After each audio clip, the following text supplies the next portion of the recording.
नमस्कार सुप्रभात, मी श्वेता आणि माझ्या सोबत आहेत. नमस्कार, मी विशाल परदेशी. सुप्रभात. 100 गावं 100 बातम्यांमध्ये आपलं सगळ्यांचं स्वागत. जाणून घेणार आहोत महत्त्वाच्या घडामोडी. अगदी झटपट सुरुवात करूया. मुख्यमंत्र्यांचे शासकीय निवासस्थान असलेल्या वर्षा बंगल्यावरती यंदा पहिल्यांदाच होळी साजरी करण्यात आली. यावेळी मुख्यमंत्र्यांनी होलिका मातेचं पूजन करून वंदन केलं. समाजातील दुष्ट प्रवृत्तींचा नाश करून सद्विचारांचा सहवास घडावा असं मागणं त्यांनी मागितलं. जामनेरमध्ये मंत्री गिरीश महाजन यांनी होळीचं पूजन करून होलिका दहन केलं. यावेळी ढोल ताशांच्या गजरावर तरुणांनी जल्लोष केला.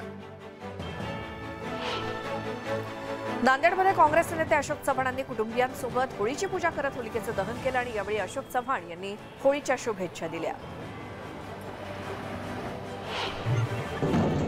कोकणात पारंपरिक शिमगा सर्वसामान्य नागरिकांपासून ते राजकीय नेत्यांपर्यंत सर्वांच्याच जिव्हाळ्याचा विषय आहे. रत्नागिरीचे पालकमंत्री आणि उद्योगमंत्री उदय सामंत यांच्या मूळ गावी पाली इथे ग्रामस्थांसोबत होळी साजरी करण्यात आली. यावेळी उदय सामंतांनी ढोल ताशा वाजवण्याचा आनंद लुटला. पिंपरी चिंचवडमधल्या एचए कॉलनीमध्ये होलिका दहन करण्यात आलं आणि यावेळी पारंपरिक पद्धतीनं सण साजरा करण्यात आला. गोंदिया जिल्ह्यात जागोजागी होलिका दहन करण्यात आलं. यावेळी एकमेकांना गुलाल लावत बच्चे कंपनीसह आबालवृद्धांनी आनंद साजरा केला. मावळमध्ये सुद्धा होळीचा सण उत्साहात साजरा झाला. ग्रामदैवत असलेल्या डोणूआईच्या मंदिरासमोर एकत्रित येत ग्रामस्थांनी होळी पेटवली आणि यावेळी लाकडाचा वापर न करता गोवऱ्यांचा वापर करण्यात आला. शहापूरमधल्या आवरे गावात पारंपरिक पद्धतीने होळी सण साजरा करण्यात आला. हनुमान मंदिरापासून मिरवणूक काढत होळीची पूजा करण्यात आली. त्यानंतर बोंबा मारत होलिकेचं दहन करण्यात आलं.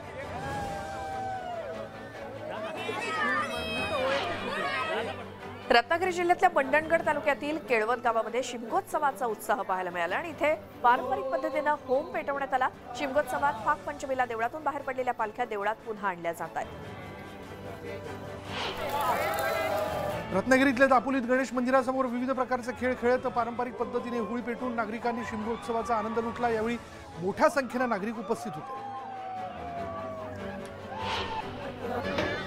रत्नागिरीतल्या दापोली तालुक्यातल्या दाभोळमध्ये मानकऱ्यांच्या हस्ते होम पेटवण्यात आला आणि हा भक्तिमय सोहळा पाहण्यासाठी नागरिकांनी गर्दी केली होती.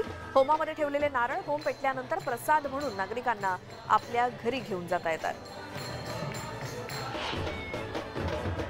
रत्नागिरीतल्या खेडमधल्या ग्रामदैवत असलेल्या पाथरजाई देवीचा होम मध्यरात्री पेटवण्यात आला आणि हा सोहळा पाहण्यासाठी खेडमधील नागरिक उपस्थित होते. तर आज मंदिरात देवीची पालखी सजवली जाणार असून पालखीचं दर्शन घेण्यासाठी भक्तांची रीघ लागणार आहे. रत्नागिरी जिल्ह्यातल्या खेडमध्ये शिमगोत्सवात मढ काढण्याची परंपरा जपली जाते आणि गावची इडापिडा टाळण्यासाठी श्रीदेवी पाथरजाईचा होम लागल्यानंतर प्रतिकात्मक मढ सजवलं जातं. संपूर्ण शहराच्या सीमेवरून हे मढ फिरवल्यानंतर पाथरजाईच्या होमामध्ये हे मढ टाकलं जातं. राज्यात सर्वत्र धुळवड साजरी केली जाते. मुंबई पुणे रेल्वे प्रवास करणाऱ्या चाकरमान्यांनी सिंहगड एक्सप्रेसमध्ये रंगांची उधळण केली. एकमेकांना रंग लावत त्यांनी सण साजरा केला. वाशिम शहरातील नागरिकांनी आगळ्या वेगळ्या पद्धतीनं होलिकोत्सव साजरा केला. गुटखा, सिगारेट, तंबाखू या व्यसनांचं उच्चाटन व्हावं या उद्देशानं परिसराची स्वच्छता करत होळी पेटवून त्यात कचरा, गुटखा, तंबाखू, सिगारेट यासह प्लास्टिक पिशव्यांचं देखील दहन करण्यात आलं. जगद्गुरू संत तुकाराम महाराजांचा बीज सोहळा 2 दिवसांवरती येऊन ठेपला. या निमित्तानं नांदुरकीचं झाड वैकुंठ मंदिराला आकर्षक विद्युत रोषणाई करण्यात आली. संत तुकाराम महाराज बीज सोहळ्यानिमित्तानं श्री क्षेत्र देहूमध्ये ठिकठिकाणी सप्ताह सुरू आहे. हरिपाठ, भजन, कीर्तन असे धार्मिक कार्यक्रम पार पडत आहेत. त्यामुळे देहूमध्ये सध्या भक्तिमय वातावरण पाहायला मिळतंय.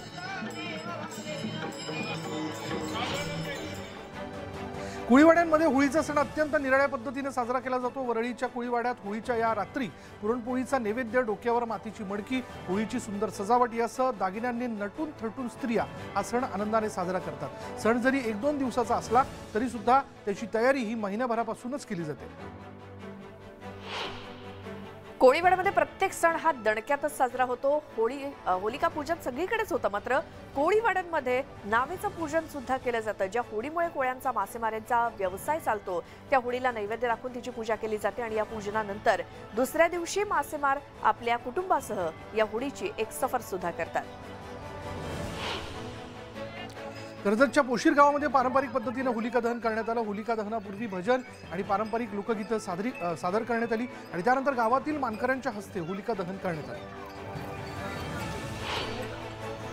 उल्हास नदीमध्ये होणाऱ्या जलप्रदूषणाचा निषेध करण्यासाठी उल्हासनगरमध्ये प्रदूषणाच्या होळीचं दहन करण्यात आलं। उल्हास नदी बचाव कृती समितीच्या वतीनं मोहने बंधारा इथे या प्रतिकात्मक होळीचं दहन करण्यात आलं। राणा दाम्पत्यानं मेळघाटात आदिवासी बांधवांसोबत होळी साजरी केली आहे। रवी राणा आणि नवनीत राणा यांनी पर्यावरणपूरक होळीचं पूजन केलं आणि होळीचं दहन केलं। गावागावात होळी पूजन करताना खासदार नवनीत राणा यांनी आदिवासींसोबत पारंपरिक नृत्य करून त्यांचा उत्साह द्विगुणित केला। तालुक्यातील चेलकातांडा इथे बंजारा समाजानं पारंपरिक पद्धतीनं होळी साजरी केली। बंजारा समाजाच्या होळीमध्ये पाल, गेर, फगवा अशा अनेक परंपरा जोपासल्या जातात आणि हा संपूर्ण कार्यक्रम तांडा प्रमुख नायकाच्या घरासमोर साजरा केला जातो। बुलढाण्यामध्ये सैलानी बाबांच्या यात्रेत लाखो नारळाची होळी पेटवण्यात आली आहे। पारंपरिक पद्धतीने पूजावारांच्या हस्ते पूजन करून ही होळी पेटवण्यात आली। सैलानी बाबांच्या यात्रेत लाखोंच्या संख्येनं भाविक सहभागी झाले।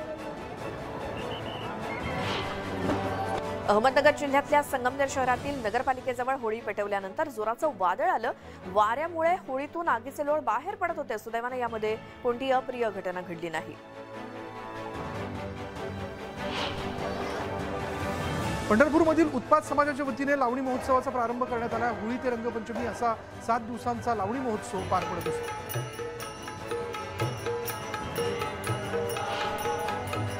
जळगाव शहरातील वादळी वाऱ्यांमुळे बाजारपेठेतील दुकानदार आणि ग्राहकांची तारांबळ उडाली। भागवत सोहळा सुरू असताना तिथला मंडप देखील उडून गेल्यामुळे गोंधळ उडाला आणि हवामान खात्यानं पुढच्या काही दिवस अवकाळी पावसाची शक्यता वर्तवली आहे।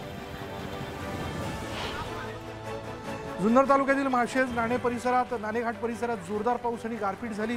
गारांमुळे स्थानिकांची चांगलीच धावपळ झाली।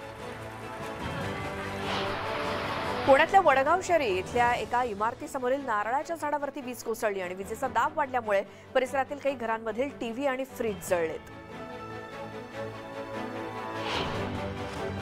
नाशिकमधील अवकाळी पावसाचा द्राक्ष निर्यातीला मोठा फटका बसला। निर्यातक्षम द्राक्षांची काढणी थांबली असून परिपक्व होण्याच्या मार्गावर असलेल्या द्राक्षांना तडे जाण्याची भीती शेतकरी व्यक्त करतात। ठाण्यामध्ये हवामान खात्यानं वर्तवलेल्या अंदाजानुसार अवकाळी पावसानं हजेरी लावली, त्यामुळे नागरिकांची चांगलीच तारांबळ उडाली।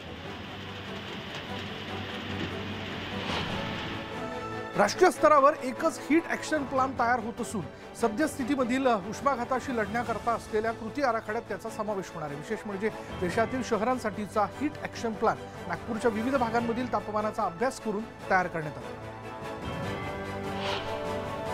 उल्हासनगर महानगरपालिकेचे सहाय्यक आयुक्त अजित बुवारी यांना ठाणे लाचलुचपत प्रतिबंधक विभागानं अटक केली आहे। बांधकामावरती कारवाई न करण्यासाठी 50,000ची लाच स्वीकारताना त्यांना रंगेहात पकडलंय।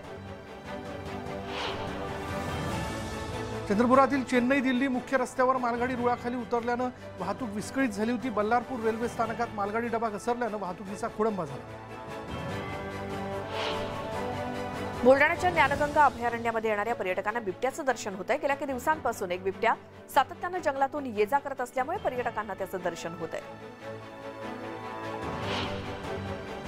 काँग्रेस प्रदेशाध्यक्ष नाना पटोले यांचे भाऊ विनोद पटोले यांच्यासह 5 जणांविरोधात गुन्हा दाखल करण्यात आला। डॉक्टर प्रमोद साळवेंचं अपहरण करत मारहाण करण्यात आली। शिवीगाळ केल्याच्या आरोपावरून ही कारवाई करण्यात आली।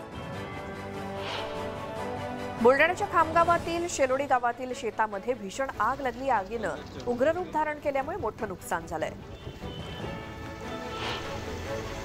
घराशेजारील जंगलाला लागलेल्या वणव्याच्या आगीची ठिणगी घरावर पडल्यानं बदलापूरमधील माजी नगरसेवकाचं घर जळून खाक झालेलं आहे। सुदैवानं भोईर कुटुंब घरात नसल्यानं मोठी जीवितहानी टळली। शिर्डीहून शनी शिंगणापूरकडे जाणाऱ्या प्रवासी वाहतूक करणाऱ्या कारला राहाता तालुक्यातल्या अस्तगाव परिसरात अचानक आग लागली आणि यावेळी तातडीनं कारमधील सर्व 4ही प्रवाशांना बाहेर काढण्यात आल्यामुळे जीवितहानी टळली। खारेपाटण दशकृषीतील नवनिर्वाचित सरपंच, उपसरपंच आणि ग्रामपंचायत सदस्यांचा सत्कार सोहळा खारेपाटण तालुका निर्मिती कृती समितीच्या वतीने आयोजित करण्यात आला। या कार्यक्रमाच्या निमित्ताने पुन्हा एकदा खारेपाटण तालुक्याच्या मागणीला ती मागणी पुढे आली। ठाण्यातल्या शिवाईनगर येथे शिवसेनेची शाखा ताब्यात घेण्यावरून शिवसेना आणि ठाकरे गट आमने सामने आले आणि यावेळी शिवसेनेनं जबरदस्तीनं ही शाखा बळकावल्याचा आरोप करत ठाकरे गटाकडून शाखेच्या बाहेर जोरदार घोषणाबाजी करण्यात आली। दहिसर पूर्व ते जोगेश्वरी पूर्व या मेट्रो 7च्या मार्गावरील आनंदनगर स्थानकाचं नाव पूर्ववत करण्यात आलंय, तर पठाणवाडीचं नाव पूर्ववत करण्याच्या मागणीचा विचार का केला नाही अशी विचारणा उच्च न्यायालयाने MMRDAला केली आहे। सरकारी नोकरी आणि शैक्षणिक संस्थांमधील भरती प्रक्रियेत यापुढे स्त्री पुरुषांप्रमाणेच तृतीयपंथीयांसाठी सुद्धा स्वतंत्र पर्याय उपलब्ध करून दिला जाणार आहे आणि त्याबाबतचा शासन निर्णय आठवड्याभरात काढला जाईल अशी माहिती राज्याचे महाधिवक्ता बिरेंद्र सराफ यांनी उच्च न्यायालयात दिली। मुख्यमंत्री एकनाथ शिंदेंनी किसननगर इथल्या होळी महोत्सवाला हजेरी लावली आणि यावेळी त्यांच्यासोबत त्यांचा नातू रुद्रांश देखील उपस्थित होता। रेल्वेचं पिंक बुक नुकतंच जाहीर करण्यात आलं असून यात पुणे विभागातील विविध विकास कामं तसंच रेल्वे सेवा विस्तारीकरणासाठी 600 कोटींची तरतूद करण्यात आली। मात्र कोल्हापूर रेल्वे वैभववाडी मार्गे कोकणाला जोडण्याच्या प्रकल्पासाठी 1 ते 2 लाखांची नगण्य तरतूद करण्यात आली आहे। पुण्यातील PMPMLच्या बस गाड्या पुरवणाऱ्या ठेकेदारांनी पुकारलेला संप अखेर तब्बल 30 तासांनंतर मिटला। आज सकाळपासून सर्व बस सेवा देण्याचं कंपन्यांनी मान्य केलं। मुंबईसह नागपुरात 15 ठिकाणी ईडीनं छापेमारी केली आणि या छापेमारीत 5.51 कोटी रुपयांचे बेहिशेबी दागिने आणि 1.21 कोटी रुपयांची रोकड जप्त करण्यात आली। मुंबई उपनगरात एकूण 15 वॉर्डमध्ये महिलांसाठी चालत्या फिरत्या सेवा सुरू करणार असल्याची घोषणा मुंबई उपनगरचे पालकमंत्री मंगल प्रभात लोढा यांनी केली आहे। मे महिन्यापासून सुरू होणाऱ्या सेवेत स्किल सेंटर, वॉशिंग सेंटर, अभ्यासिका, जिमचा समावेश असणार आहे। मुंबई नाशिक महामार्गावरील वाशाला बायपास जवळील रस्त्याचं काम अगदी संथ गतीनं सुरू आहे आणि अर्धवट कामामुळे वाहतूक कोंडी मोठ्या प्रमाणात होते। राज्य सरकार शेतकऱ्यांच्या पाठीशी आहे अशी ग्वाही मुख्यमंत्री शिंदेंनी दिली। अवकाळी पावसाचा तडाखा बसलेल्या शेतकऱ्यांना मदत दिली जाईल असं त्यांनी सांगितलं। छत्रपती संभाजीनगरमध्ये मंत्री अतुल सावे यांच्या उपस्थितीत औरंगजेबाचं पोस्टर होळीमध्ये जाळण्यात आलं आणि यावेळी औरंगजेब आणि खासदार इम्तियाज जलील यांच्या विरोधात भाजपच्या कार्यकर्त्यांनी जोरदार घोषणाबाजी केली। छत्रपती संभाजीनगरमध्ये भाजपचे प्रदेश सरचिटणीस संजय केनेकर यांनी पोलिसांना सज्जड दम दिला। औरंगजेबाचा पुतळा जाळू न दिल्यामुळे संजय केनेकर यांनी थेट पोलिसांनाच दम दिला।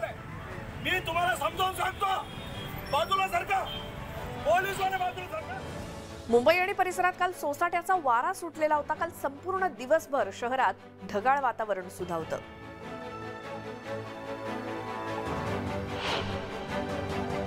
धुळे जिल्ह्यातील खुरी टिटाणे परिसरामध्ये प्रचंड गारपीट झाली। 1 तास झालेल्या गारपिटीनं शेतकऱ्यांचं मोठं नुकसान झालं।